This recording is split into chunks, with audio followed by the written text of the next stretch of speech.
Setting on first in the melon. If I ever lose, setting on bigger and better.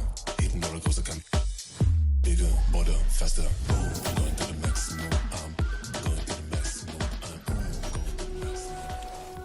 Hi guys, good afternoon. I'll be the last speaker for this event and it's very nice to have you all here. And today we'll be talking about living in the metaverse. Okay, next slide please. So yeah, why does metaverse actually really make sense? So if you can remember, we're gonna go back first to the year 1990s when internet was actually born. And internet was called like a fluff or people just don't believe the internet back then. Because internet was made before just to consume data, right? Just to be a dictionary or a Wikipedia. And people are telling that, why do I need internet when there's encyclopedia, when there's library, when there's DVDs and whatnot? But fast forward to what we have right now, internet is already part of our daily lives. And I'm pretty sure you are here, you're sitting there because you saw this event through the internet. So basically, it shows that internet has a very, very big effect already when it comes to our life. So I will show you and I will try to give you a glimpse of what can be the effect of the metaverse in the future on our lives. So it is said that the metaverse economy could be 8 to 13 trillion dollars total addressable market by 2030. This is according to Citibank that is reported way back 3 years ago. So yeah, as you can remember, or for your information, our total market cap right now with the cryptocurrency, whole cryptocurrency market already is about $1 trillion. And basically for that market capitalization already, cryptocurrency is already a well-known digital asset around the world, and even some countries out there are making Bitcoin or cryptocurrency as their legal tender. If you can imagine, this is like more than 8 to 13 times of that market capitalization specifically addressed for the metaverse only. Next slide, please. So I would like to give you what it's going to be like to include in the metaverse. So it is likely to include both physical and digital. So in the past, there was what we call virtual reality, the VR box you wore. So the metaverse could be like that, but for me, I can see it's going to be a combination of what we see realistically, physically, and what can we see through our glasses. So that's why it's going to be a combination of physical and digital in the world's user experience. Second, the metaverse is expected to have a native economy, including digital native assets. So for sure, a lot of people here, or majority of the people here, has their own businesses as well. And to tell you honestly, if you transfer into metaverse in the future, there's a separate business inside the metaverse. That's why it's gonna have their own economy, as well as they're going to have their own currency, which is of course the cryptocurrency we're experiencing right now. Next slide, please. Next slide, yeah. So one way to think about the metaverse is going to be amalgamation. Amalgamations means basically combination of gaming, productivity tools, e-commerce, and extended reality. So to those who heard extended reality for the first time, or XR, XR basically means it's a combination of virtual reality and augmented reality. So this extended reality is what we call the metaverse in the future, which is going to be the metaverse or the social media platform in the future, said by Forbes Digital Assets. Next slide, please. Yeah, so these are the two most famous projects right now when it comes to metaverse concepts. So the most famous metaverse concept at the top of blockchain is Playable, but still in alpha. It's available today. You can check them out in their websites or Google them out. You can play them, but still they're in alpha and still under development. So there's a long way to go for this kind of projects. Next slide, please. So yeah, let's talk about how will the metaverse will expand in different ways. Next slide, please. So number one, it's gonna change how we live True with fashion, of course. Fashion reflects your personality. It reflects what do you want, what do you usually do, what is your favorite color, how do you talk, what is your class. So basically, fashion will play a very, very big role in the metaverse space. That's why if you can see like DressX and RTFKT is now creating assets in preparation for this space once this space matures enough in the future. Next slide, please. So there is going to be also virtual events. So as you can see right now, the economy is starting to recover and we're experiencing fun.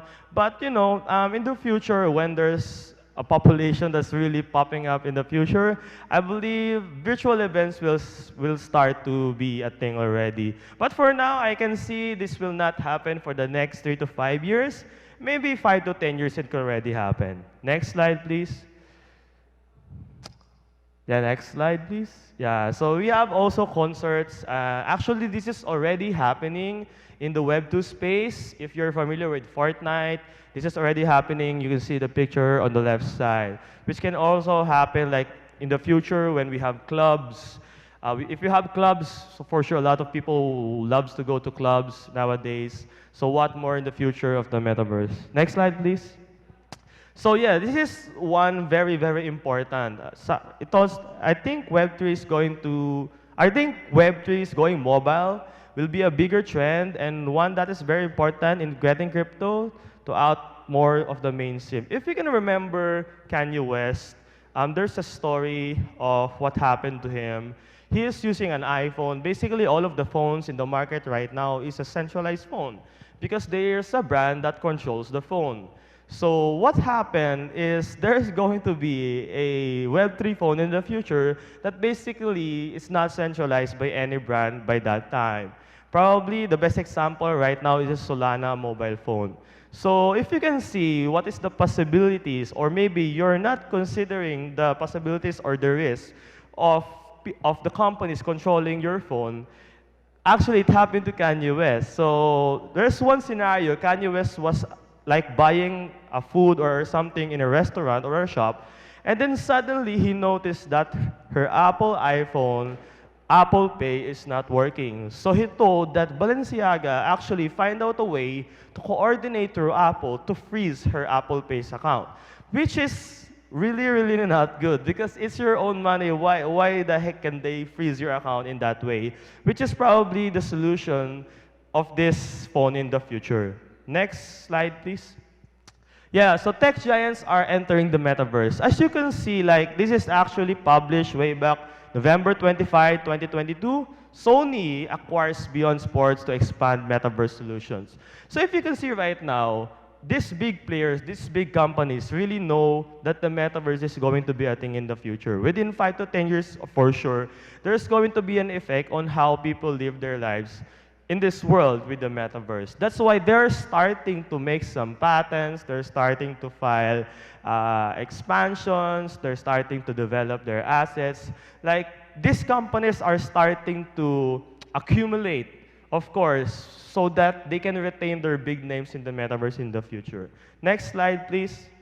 So brands already use virtual spaces as marketing tools. As you can see here on the left side of yours, it's actually called the Gucci Garden. GucciGarden.gucci.com. You can try it or you can search it in Google later. It's a very, very different type of website.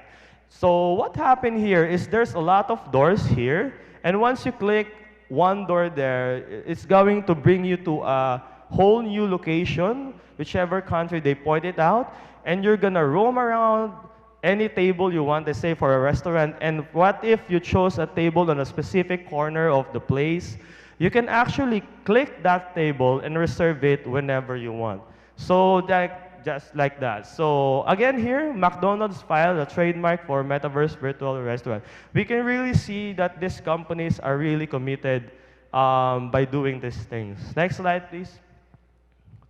So right now, this is one of the best slides I have also, the decentralized internet. So currently, the internet, what we are experiencing right now, is also a centralized internet. Not just for the web World Wide Web, but also for the internet or the telco company you are also using.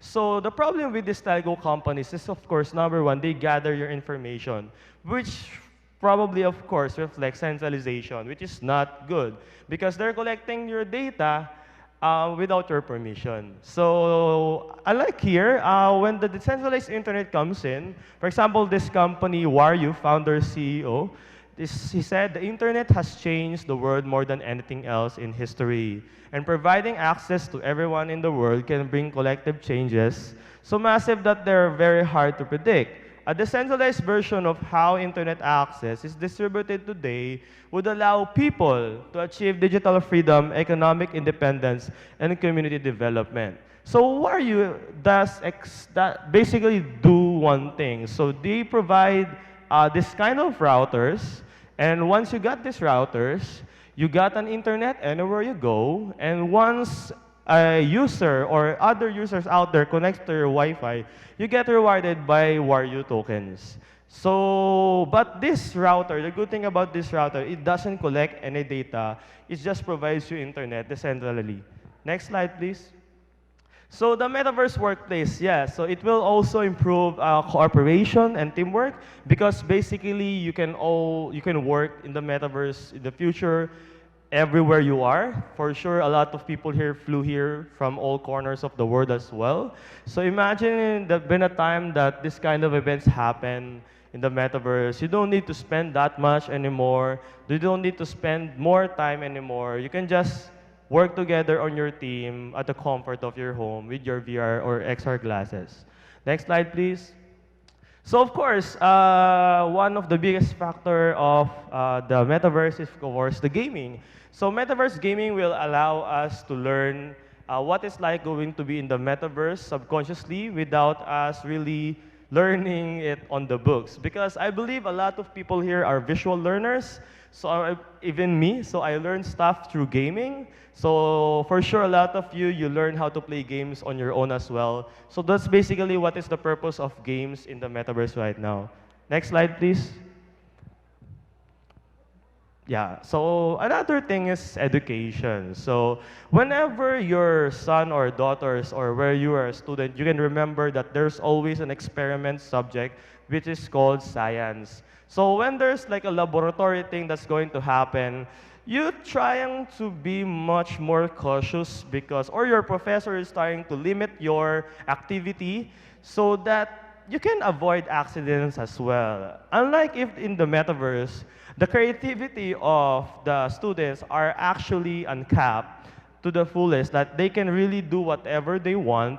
Like for example, they want to mix chemicals and they want to see how big is the explosive of what's going to happen. So basically, it will drastically improve their curiosity. So there will be no boundaries when it comes to that. They can put injection on anybody they want, see the effect and whatsoever, which will drastically improve their experience and their knowledge when it comes to these things.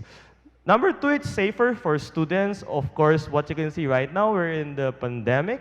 The pandemic is just getting over, but I believe there will be more circumstances like this in the future, which the metaverse will probably help or play a big role, just like what happened to Zoom way back 2 years ago.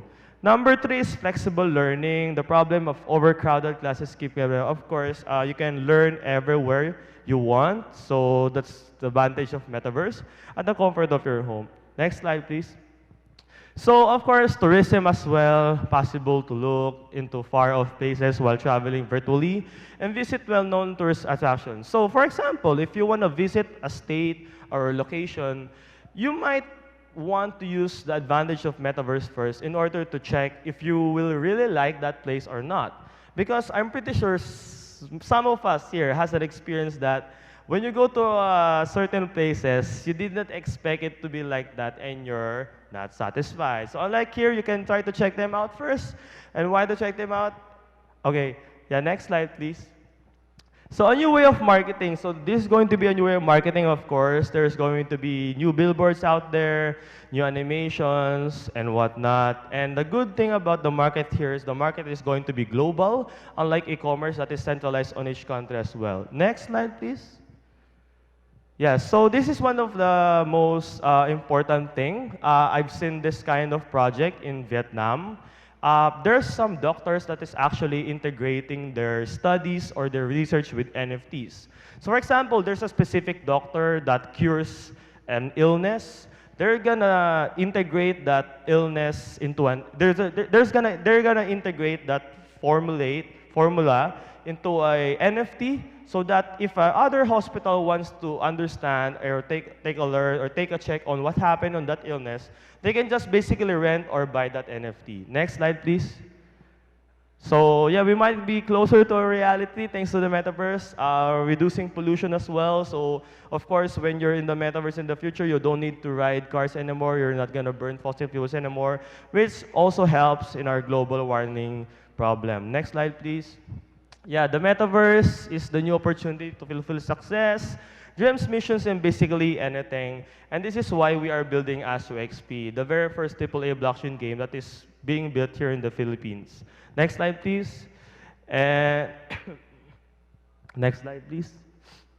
So yeah, GameFi will lead us to the metaverse. Why? Because gamification is the most effective way to attract and accumulate or attract the mass to your platform without them knowing it. So this is the same strategy that Facebook used in the past, way back 2009. If you can remember, Facebook was full of games back then. The reason why you use Facebook was that time to play Farmville, Cityville, Backyard Monsters, Nightclub City, and Tetris Battle. And right now, Facebook is already a pure social media platform. And that's why I know GameFi will lead us to the metaverse. So next slide, please. And you can scan this QR code if you want to join our Discord. And I hope you learn a lot from the past days of Philippine Blockchain Week, from the greatest speakers out there. And yeah, I would like to say thank you to the organizers of this event. And I hope you had a good time, guys. Thank you so much. Philippine Blockchain Week. See you next year.